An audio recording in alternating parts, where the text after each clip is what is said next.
Olá, turma, tudo certo com vocês? Aqui é o professor Cláudio de Biologia. Quero dizer para vocês que é um prazer imenso voltar a nos encontrar, mesmo que seja por meio desses recursos tecnológicos. Infelizmente, o momento exige que seja assim. Se Deus quiser, em breve estaremos juntos fisicamente outra vez. Então, para recomeçar, a gente vai seguir o roteiro proposto pela Secretaria de Educação do Distrito Federal e os conteúdos das aulas estarão disponíveis por meio da televisão e da plataforma do Google. E, para início, a gente começa com o sistema imunológico, que tem tudo a ver com o que estamos vivendo, com a questão da pandemia, com a questão das defesas do nosso organismo. O sistema imunológico ou imunitário, ele se encarrega de munir o nosso organismo de defesas contra os agentes invasores, agentes estranhos, ou que ofereçam perigos à nossa saúde, como, por exemplo, o coronavírus e outros micro-organismos que estão ao nosso redor. E quem são esses invasores do nosso organismo? São micro-organismos comumente chamados de germes, como vírus, bactérias e fungos, parasitas, como os vermes, como exemplo, Ascaris lumbricoide, popularmente conhecida como lombriga, oxiurus e etc. Células cancerígenas, que são células que sofrem alterações, que sofrem mutações. E órgãos e tecidos transplantados. O nosso sistema imunológico é dividido em sistema inato ou não específico, que é aquele que a gente nasce com ele. Ele é transmitido por meio da placenta.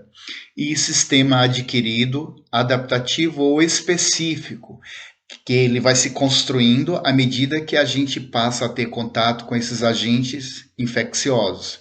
Os dois se interconectam para promover a defesa do nosso organismo.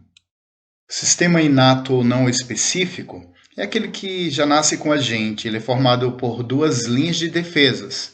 São elas. A primeira linha é constituída pela pele, que é uma barreira que impede a entrada de micro-organismos, membranas das células e mucosas, que são tecidos que revestem cavidades ocas, como, por exemplo, o trato respiratório, digestório e urogenital. Já a segunda linha, nessa segunda linha são produzidas substâncias químicas e células que tentam matar os agentes infecciosos que, porventura, tenham rompido a primeira linha de defesa.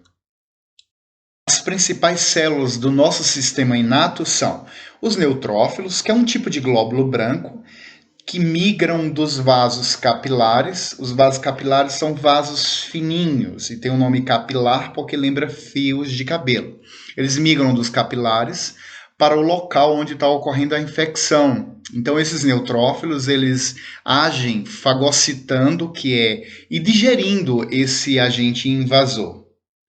Os eosinófilos é outro tipo de glóbulo branco que contém grânulos e dentro desses grânulos existem secreções eficientes com o objetivo de destruir os agentes patogênicos. Agentes patogênicos são esses agentes infecciosos que causam doenças.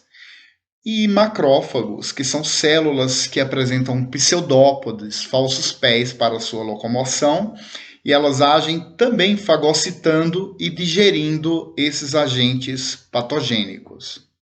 Sistema adquirido ou adaptativo é aquele que vai sendo construído à medida que a gente passa a ter contatos com micro-organismos diversos.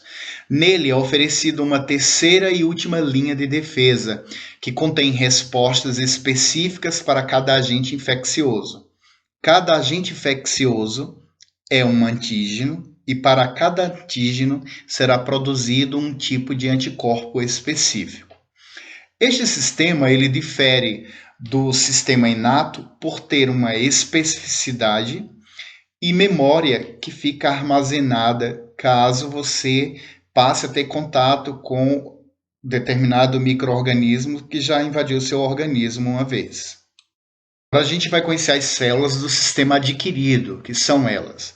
Linfócitos B são as únicas que têm a capacidade de reconhecer os antígenos extracelulares, aqueles que ficam fora da célula.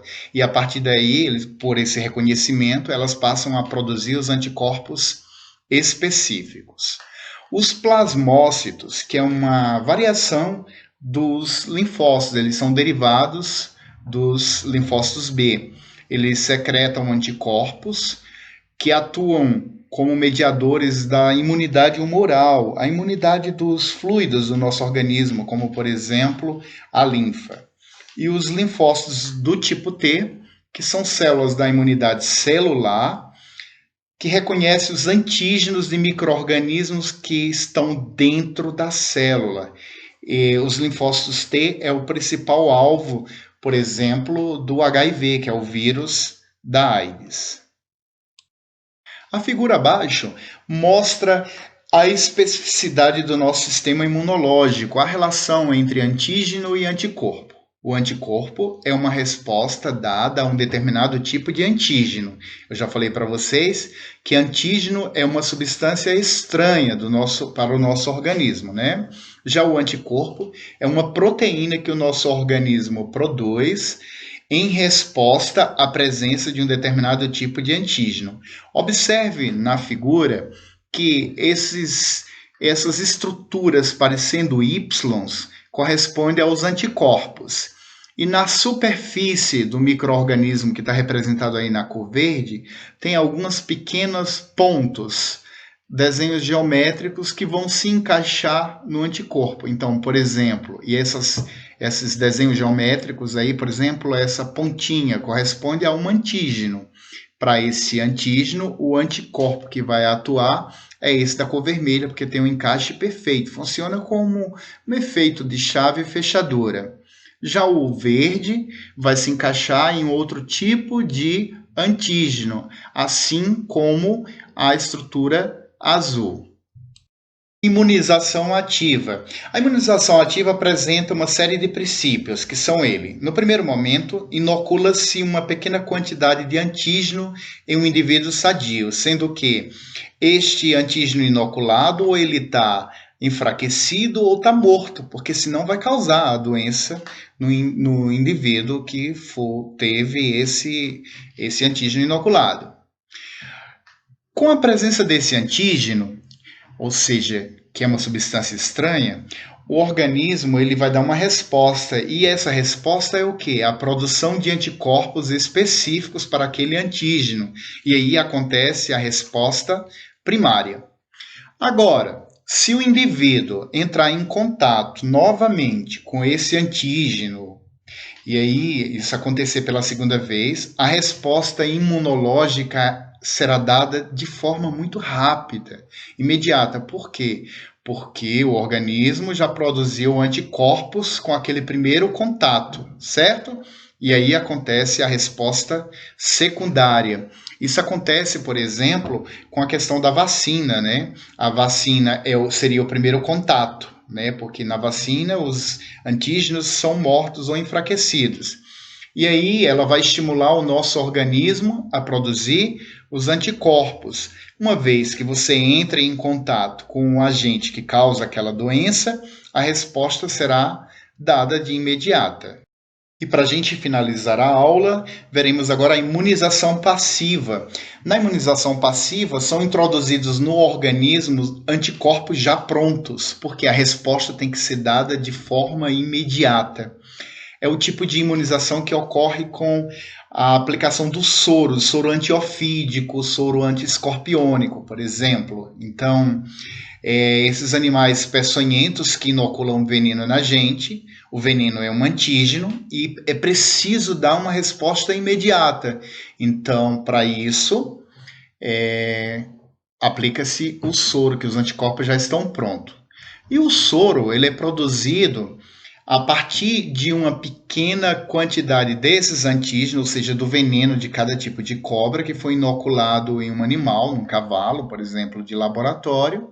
Aquele antígeno vai fazer o animal a produzir os anticorpos. Depois é retirado a parte líquida do sangue, né? E a partir daí é produzido o soro.